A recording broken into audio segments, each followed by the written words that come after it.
కొద్దిగా గొప్ప కొంచెం మీ అందరికంటే అదృష్టం బాగుండి సినిమా యాక్టర్ అయ్యాను కాబట్టి గ్లామర్ ఉంటుందని పైన కూర్చోబెట్టారు అంతకంటే. కాబట్టి మీ అందరి ముందు తెలుసుకోవాల్సిన వాడినే తప్ప మీకు బోధించేవాడిని కాదు. మీతో పాటు నేను కూడా మీరందరూ పెద్దలు చెప్పినటువంటి మంచి వాక్యాలు విని హిందూ దేశంలో హిందూగా బతకడానికి ప్రయత్నం చేయాల్సిన వాడిని.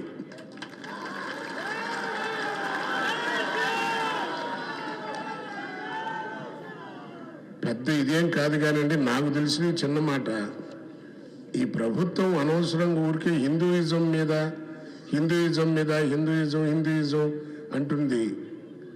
అసలు దీన్ని ఎందుకంటే అమ్మని పిలవడం తప్ప అండి, మనం చేసే తప్ప. కన్న తల్లిని అమ్మ అని పిలుచుకుంటున్నాం, అంతేగాని వాళ్ళకి మళ్ళీ అమ్మని పిలవడానికి సిగ్గుపడి అమ్మలే సిగ్గుపడుతూ మమ్మీ అని పిలిపించుకునే సంస్కారం కాదు కదా.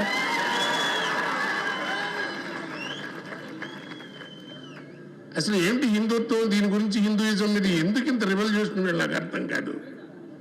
బేసిక్గా ప్రపంచ దేశాల్లో ఏ దేశమైనా మన దేశాన్ని ఇండియా అని పిలుస్తుంది. మన గర్భశత్రు ఎవరండి? పాకిస్తాన్. ఆయన మైక్ ముందు కూర్చుని ఈ హిందుస్థాన్మే అంటాడు. మన గర్భశత్రువే హిందూ దేశం అని ఒప్పుకుంటుంది. ఎందుకని దీని గురించి డిస్టర్బెన్స్ అనవసరంగా?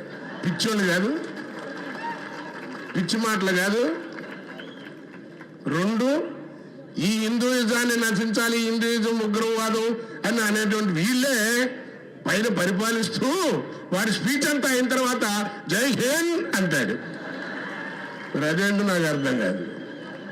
మరి హిందూ దేశం కాదు, హిందువులు మాట్లాడకూడదు, హిందుత్వం డామినేట్ చేసేప్పుడు మరి నువ్వెందుగా ఈ జై హింద్ అంటున్నావు? అందుకని అద్దం ముందు కూర్చుని అందంగా ఉన్నాం అనుకోవద్దు. ఈ ప్రభుత్వం పరిపాలించే ఈ కాంగ్రెస్ వారికి చెప్తున్నా, అద్దం ముందు కూర్చుని అందంగా ఉన్నాం అనుకోకు. అది మేము బలహీనత. ఎందుకంటే భర్తలోడు కూడా అద్దం ముందు కూర్చుని టిట్టిట్ అనుకుంటుంటాడు. పాపం లెప్రసీ అటాక్ అయిన వాళ్ళు కూడా పాత గుడ్డలు తీసుకు కొత్త గుడ్డలు అయితే నేను చాలా అందంగా ఉన్నా అనుకుంటాడు. అందుకు కాదు అర్థం ఇచ్చింది. నీ తప్పు, నీ మచ్చ నీవు అర్థం చేసుకోలేవు కాబట్టి ఇంకోటి నీ ముఖం మీద మచ్చుందిరా అని చెప్పే అవకాశం ఇవ్వకుండా నీకు నువ్వు సర్దుకోవడం కోసం ఇచ్చినటువంటిది అర్థం. దాన్ని చూసి జ్ఞానం తెచ్చుకో. ఇది నిజ జీవితం వచ్చేప్పటికి అర్థం ఎవరంటే ప్రజలు. ఈ ప్రజల ముందు నువ్వు నుంచున్నావు, నువ్వేం మాట్లాడుతున్నావు? నీ గుండె మీద చేయించుకుని మాట్లాడు. అసలు హిందూయిజం ఉగ్రవాదం తప్పు కదండి. You take from panchayat to parliament. పంచాయతీలో 30 మంది మెంబర్లు ఉన్నారు. ఏదో తెలుగుదేశం వాడు కాంగ్రెస్ వాడు ప్రెసిడెంట్ చేస్తుంటాడు. రోడ్లు వేద్దాం లేకపోతే పంపులు కొట్టిద్దాం అని ఎవడో మొదలెడతాడు. కాదు అంటారు, అవును అంటారు, ఇవన్నీ ఎందుకు ఓటింగ్ అంటారు. సరే ఓటింగ్ పెడతారు. 30లో 16 ఒకటికి వస్తాయి, 14 ఒకటికి వస్తాయి. ఒకటే తేడా. అంటే ఈ ఒక్క ఓటు మెజారిటీతోనే దాని ప్రకారం వెళ్తున్నారు కదా. చాలా గొప్ప ఘనత. ఒక్క ఓటు మెజారిటీతో ఒక మహానుభావ ప్రధానమంత్రిని దించేసినటువంటి దేశం. అంటే దీంతో సిగ్గుపడాల్సిన విషయం ఏంటి? మీరు ఈ ప్రభుత్వం వారు పరిపాలించే ఈ కాంగ్రెస్ వారు కానీ వీళ్ళు కానీ వాళ్ళని మద్దతు పలికేవారు కానీ సిగ్గుపడాల్సింది ఏమిటి?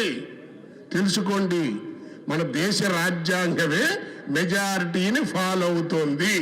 కాబట్టి మెజారిటీ హిందువులు ఉన్నటువంటి ఈ దేశంలో అసలు హిందుత్వం గురించి మాట్లాడకపోవడం అనేది పొరపాటు.